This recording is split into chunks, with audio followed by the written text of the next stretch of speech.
Hola a todos, buenos días, buenas noches. Yo soy el padre Gabriel, eh, estoy en la parroquia Inmaculada Madre de Dios, en Gonet, en la Arquidiócesis de La Plata, y en esta semana, donde la llamamos así, la semana Laudato Si, ¿no? En recuerdo de los 5 años ya de que fue promulgada por el Papa Francisco, eh, invitamos a Lucio Florio para que también un sacerdote de la arquidiócesis, que me enorgullece además de tenerlo como sacerdote en la diócesis, porque y sí, para nosotros es una gran eminencia.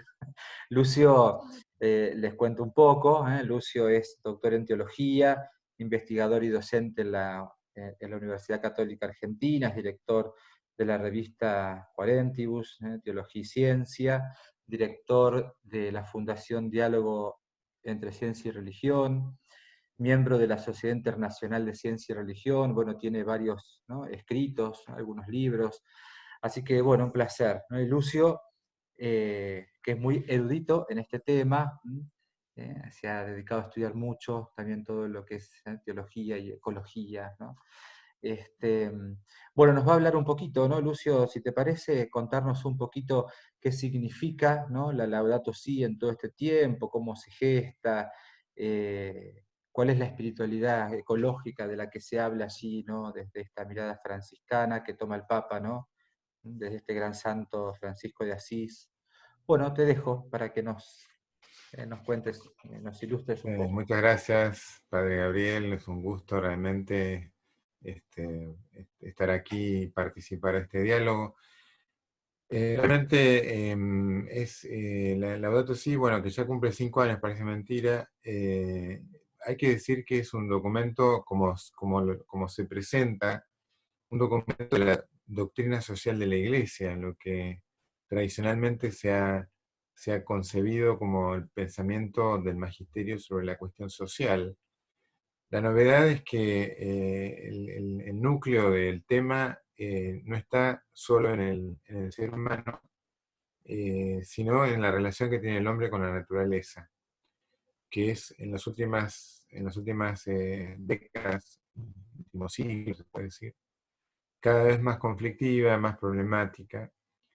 Lo cierto es que Laudato Si apunta a pensar esto. No es que no hubiera previamente algunos escritos, desde Papa Pablo VI en adelante hay algunas menciones. Es bueno recordar que Juan Pablo II propuso la idea del pecado ecológico dentro del magisterio, algo novedoso. Pero claro, la cuestión se fue haciendo más y más grave en las últimas décadas, lo estamos viendo, eh, sobre todo por el cambio climático, por la deforestación, la pérdida acelerada de biodiversidad de especies que se ha producido en las últimas épocas, la contaminación de mares, de ríos, etc. Todo este combinado de cuestiones que se ha acelerado de manera exponencial, ¿no? En las últimas décadas habría que ver gráficos. Yo sugiero a quienes escuchen esto que hagan un viaje por Google viendo algunos gráficos que muestran cómo se han desbordado algunas cuestiones, todo lo cual, digamos, impacta también sobre la vida humana en general, sobre todos los seres humanos, particularmente los más carenciados, pero no solo. El tema ambiental es un tema que tarde o temprano golpea a todos. Pensemos que el clima que está aumentando, eh, digamos, de década en década, por el efecto invernadero, es un problema para todos, porque evidentemente genera una multiplicidad de efectos, desde crecimiento de mares, bueno, temperatura, cambio en la biodiversidad, etcétera, problemas con la alimentación. Todo esto, digamos, está detrás de la elaboración de este texto, de esta encíclica, que es bueno decirlo, ¿no? Las encíclicas no nacen del cielo, a pesar de que las escribe un papa. En realidad son el producto, y esta se nota mucho, de muchas ideas, trabajos, corrientes de pensamiento que llegan. En el caso de Laudato Si, digamos, el Papa Francisco la escribe, pero detrás hay todo un movimiento que podemos identificar por supuesto, de espiritualidad ecológica, de ONGs, también algunas creyentes y otras no, de teología, de pensamiento social, de pensamiento de otras religiones. Por ejemplo, de entrada se cita al patriarca Bartolomé de la Iglesia Ortodoxa, que es uno de los grandes profetas del tema ecológico. En fin, hay detrás una fuerte, digamos, base que ha llevado evidentemente al Papa Francisco a escribir este texto, eh, y que además tiene, y agrego otro dato más, es un poco la originalidad probablemente de este documento, tiene una fuerte presencia del diagnóstico de las ciencias.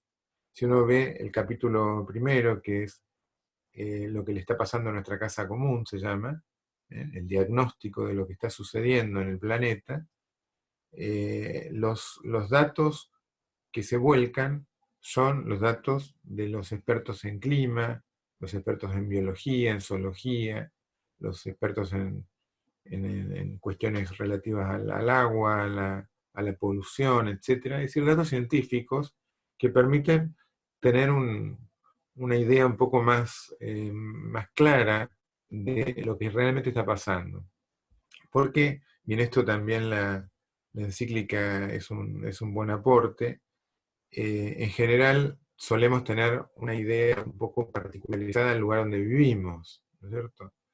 Y en general también sucede que quienes vivimos en ciudades grandes, que son la mayoría de la población del mundo, tiene una visión bastante limitada de lo que está pasando con los otros lugares, como por ejemplo el Amazonas en nuestra región latinoamericana. Entonces, el documento empieza primero con una introducción donde utiliza estas metáforas tan utilizadas, tan recogidas por ahora por el pensamiento, como la casa común, que lo es, y recordemos que la palabra griega oikos, casa, es la misma palabra que está en la raíz de ecología, que es la ciencia que estudia la relación entre los seres vivos con su ambiente, y también en la palabra economía, que también nos hace pensar, y la encíclica desarrolla mucho este tema, que la economía, digamos, cierta ideología de la economía, cierta manera de concebir la economía, de manera consumista y productivista, está detrás de la destrucción que estamos viendo, ¿no? Es un factor Entonces, bastante presente ese de la economía, la mirada de la economía. totalmente, totalmente, porque evidentemente hay cosas que se aceleraron, es decir, si nosotros vamos recién hasta, pongamos, al siglo XVII, XVIII, todavía hay una convivencia pacífica entre el ser humano y el paisaje, la naturaleza. El ser humano todavía no produjo una gran destrucción, pero cuando se produce la revolución industrial a mediados del siglo XIX y se alía con una cierta economía productivista, etcétera, que no solo es la economía neoliberal, digamos, que a veces, sino también las otras economías aplicadas por sistemas más comunistas, por ejemplo. China es uno de los grandes productores de dióxido de carbono de la Tierra, entre otras cosas, y de grandes contaminantes. Es decir, que esa economía moderna, podemos decir, que de alguna forma no incluye la conservación de la naturaleza y de su presencia, está en el corazón, podemos decir, del problema, y Laudato Si lo recoge. Por eso, por ejemplo, muchas veces interrelaciona eh, cuestiones como, por ejemplo, el descarte de la naturaleza y el descarte humano. Como a veces una economía puede simultáneamente tener esa visión de destrucción o de descarte de lo natural, de las cosas naturales, y también de los seres humanos que no funcionan, ¿no? Eso está Entonces, tan presente que muchos hasta confundieron la encíclica con un mensaje político y económico, ¿no? Pero que en definitiva no busca hacer eso. Claro, exactamente. No, efectivamente, tiene, digamos, una crítica o una reflexión crítica, pongámoslo así, sobre los motivos que mueven a la economía, pero abarca a sistemas políticos distintos, ¿no? Eh, es bueno verlo eso porque a veces se polarizan demasiado. Déjame abrir un pequeño paréntesis. Es curioso que uno de los efectos de la pandemia y de la cuarentena sea precisamente un freno a este motor tremendo de la economía mundial y simultáneamente haya producido un respiro al planeta, Mm. ¿no? Todos hemos visto las fotos de Los algunos animales, efectos, ¿no? efectos, ¿no es En algunas cierto? partes parece un planeta distinto. Totalmente, totalmente. Y imágenes de pingüinos en Necochea, de jabalíes caminando por las calles de Barcelona. Es decir, que de alguna forma, evidentemente algo estaba funcionando muy mal en esta máquina económica industrial que estaba produciendo una gran conflicto, un gran perjuicio a la naturaleza. Bueno, en síntesis, Laudato Si aborda esto mostrando que el tema ecológico no es solamente una cuestión relativa, como se pensaba antes, a un grupo de románticos que les gustaba la naturaleza, sino que es un problema muy humano, muy urgente, que nos toca a todos, porque todos, de una manera u otra, somos parte del engranaje económico industrial y somos beneficiarios y perjudicados de una cosa y de otra, ¿no? Es decir, este, así que bueno, por allí camina, el documento tiene además, no sé, menciona algunas cosas, ¿no? Además de este diagnóstico, que incluye diagnóstico científico, pero también reflexiones filosóficas teológicas. Por ejemplo, cuando habla del clima, utiliza una categoría que por ahí nosotros hemos estudiado, Gabriel, en el seminario, eh, cuando estudiamos ética, por ejemplo, que es la de bien común. Ujú. Entonces resulta que el clima es el bien común por antonomasia, porque todos participamos de una misma atmósfera, ricos, pobres, norteamericanos, rusos, chinos, etcétera. Y si se produce una modificación, como se ha producido en en el último siglo, bueno, todos somos afectados por ella. Entonces, el Ahí el tema Papa es... decía que el principio de la propiedad privada tenía que estar subordinada al destino al destino universal de los bienes, ¿no?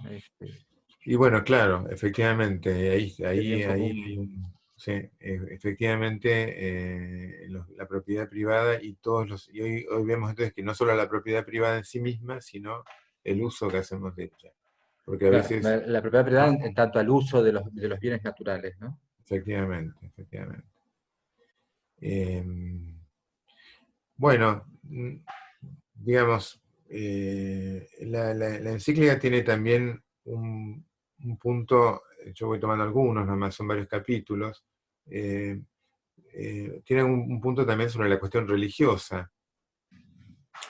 Yo me acuerdo cuando salió la encíclica, escuché a un ambientalista en una conferencia que fui acá en La Plata, que no era católico, que no es católico, y él estaba muy impresionado por la encíclica y decía, nosotros le podemos sacar el capítulo religioso a la encíclica y lo podemos usar tranquilamente, como diciendo, es como un magnífico manual de ética ambiental, Mm. muy bien informado, y bueno, y además tiene un capítulo religioso, que en la encíclica obviamente está destinada, como ya empezó la tradición el Papa Juan XXIII, a hablarle a los hombres y mujeres de buena voluntad, no solo a los religiosos, pero incluye un capítulo sobre la cuestión religiosa. En primer lugar, eh,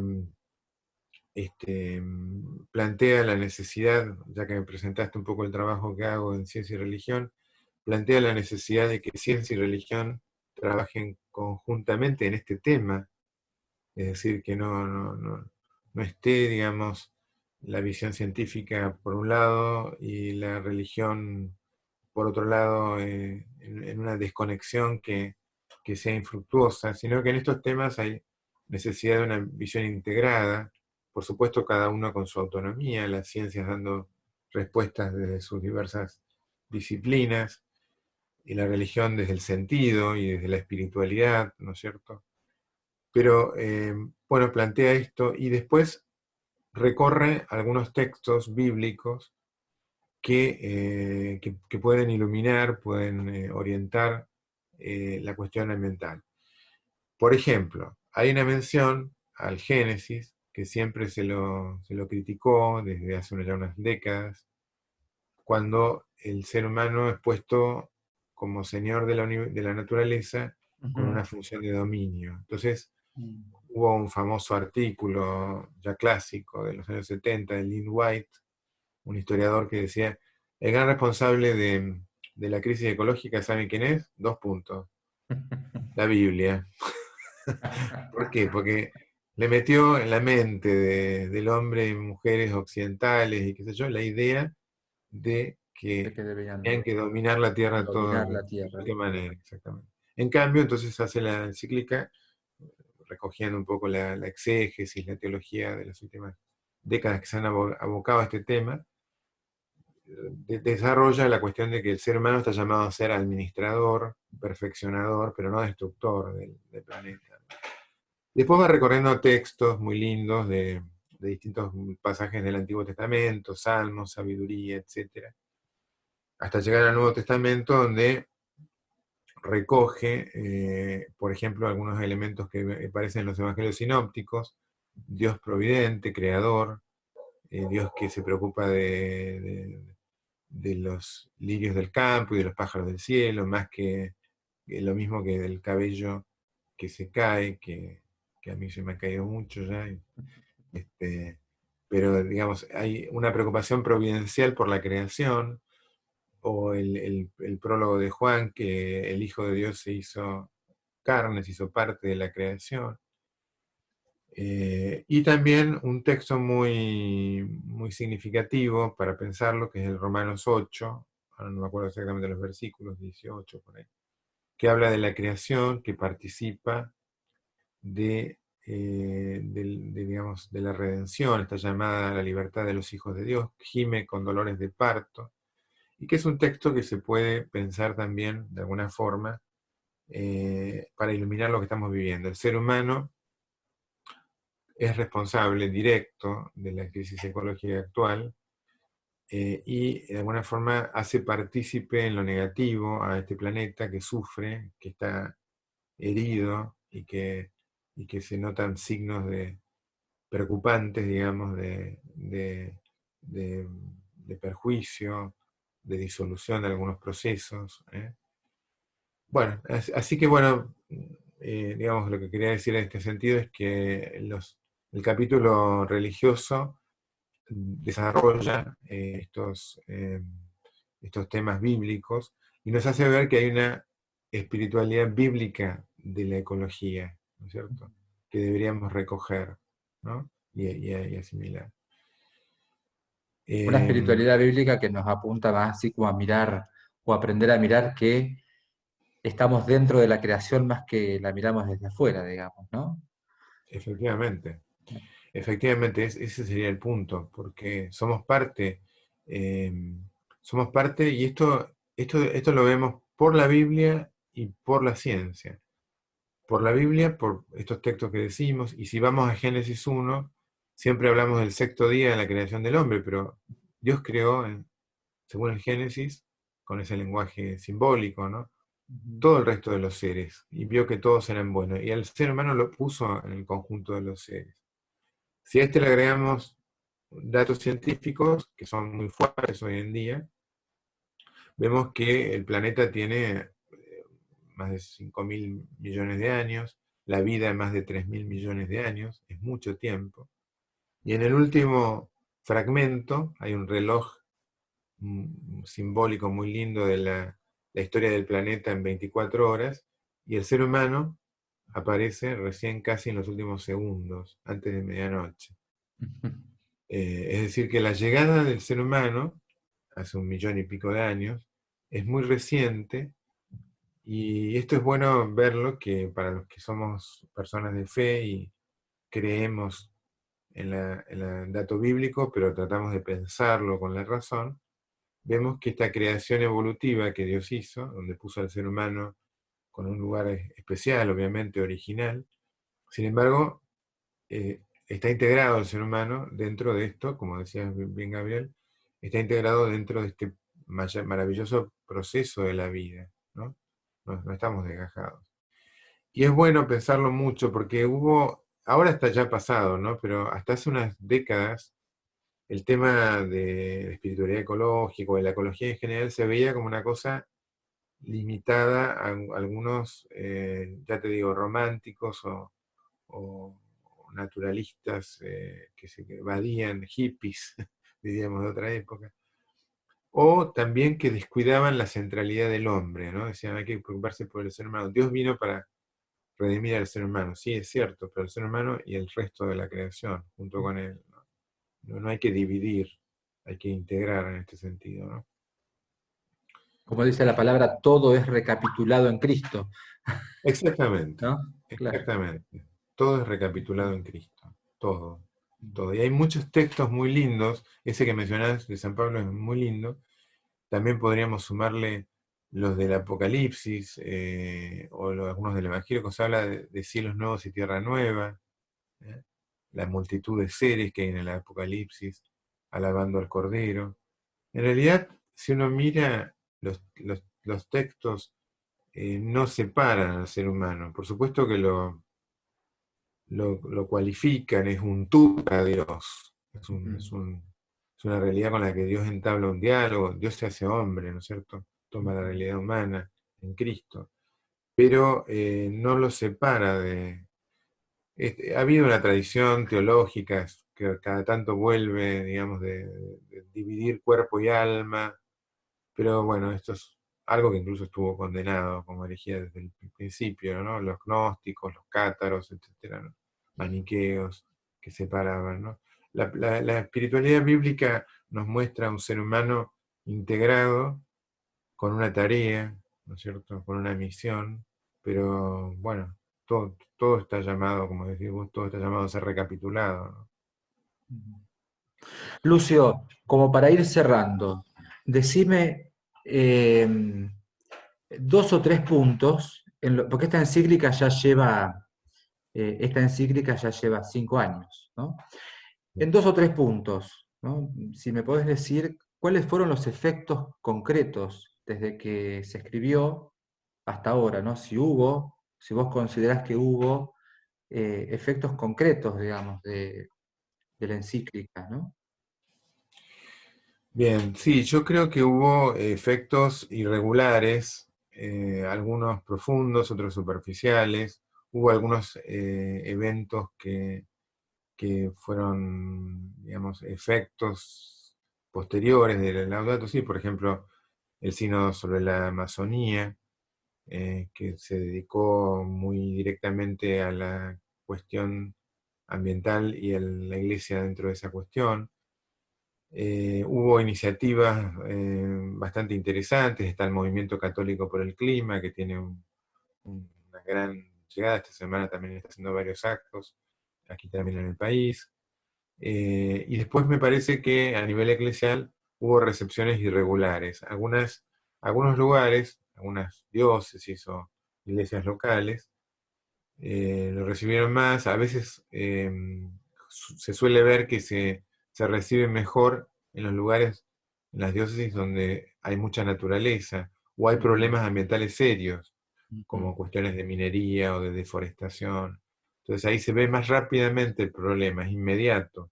Entonces ha habido ahí algunas recepciones, te diría algunas muy, muy rápidas, otras muy lentas, ¿no? Yo recuerdo un caso de un cura amigo de un pueblo que claro, vivía de una minera, ¿no? Y estaban contentos hasta el día que hubo un problema serio. Entonces ahí cambió todo. Entonces, digamos, en ese sentido, por eso insisto, ha habido recepciones profundas, orgánicas, y otras no tanto, un poco más superficiales, a veces se corre detrás de los problemas, porque claro, el tema ambiental es un tema segundo. Pensemos lo que está pasando ahora con la pandemia. No nos damos cuenta de que en gran medida el tema del covirus, o del coronavirus, del COVID-19, en gran medida es un problema facilitado por las cuestiones tecnológicas de comunicaciones y probablemente por la deforestación, y si es así como se hipotetiza que tuvieron que ver en los mercados chinos de comida de animales salvajes, etcétera. Hay una interrelación entre lo humano y lo natural que está detrás de este problema, que ahora tiene dimensiones planetarias. Entonces, es bueno ver que hay problemas que son profundos, no se ven inmediatamente, pero que en algún momento estallan. Ujú.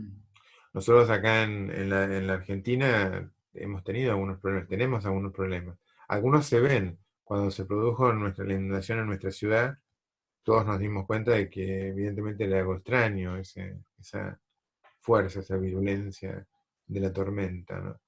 Y ahí nos quedó algo en el sedimento de la memoria, pero bueno, después hay que trabajarlo. O algunos problemas que acá en Argentina se están empezando a ver y que son muy graves. Por ejemplo, el uso de agroquímicos en los cultivos. Todos estamos consumiendo mucho agroquímico y eso tiene efectos sobre el cáncer o digamos, eh, las fumigaciones masivas que se hacen en los campos. En fin. Entonces, lo que quiero decir es que algunos temas se ven, evidentemente todo lleva su tiempo, es algo que hay que ir aprendiendo. Probablemente después de esta pandemia aprendamos muchas cosas también y cuidemos algunas. Pero bueno, volviendo a tu pregunta inicial, los efectos, yo diría efectos irregulares. Hubo buenas iniciativas por ejemplo, el CELAM aquí durante una etapa hizo encuentros muy sectoriales, muy buenos, y me da la impresión de que la encíclica impactó, pero insisto mucho en esto de una manera irregular. A veces hay un discurso que la encíclica condena, que es un discurso superficial de la ecología. Yo he participado a veces con personajes a veces bastante altos, encumbrados, que defendían simultáneamente en una misma conferencia la encíclica y los agroquímicos, que yo insisto es un problema muy serio en la Argentina, ¿no? Y bueno, entonces esa relación que hay que ir logrando se hace a través de, bueno, un trabajo lento, de formación, de diálogo, de consulta a expertos, y bueno, y pastorales organizadas que también focalicen sobre este tema. Entonces, te respondo Bueno, un poco sí, y falta mucho todavía. y falta mucho. Bueno, pero la iglesia seguramente también tiene mucho para decir ahí, ¿no? Así que los teólogos como vos, que se dedican a estudiar y a iluminarnos, ¿no? A iluminar también, no solamente a nosotros en la iglesia, sino a muchos, ¿no? Es una encíclica que seguramente va a tener años, ¿no? Que se la va a tratar durante años, porque esto se ve que viene para largo. Sí. Lucio, te agradezco muchísimo, que nos No, a vos, hayas Gabriel, y a toda tu compartido este conocimiento. A vos, Gabriel, tu comunidad, que también es parcialmente la mía, porque yo soy colaborador de tu parroquia, así que Así ahora es, estamos un trabajando aquí poco en la parientes. parroquia. Bueno, Lucio, muchas Bueno, gracias. gracias a vos. Adiós. Nos Chao, chao. vemos.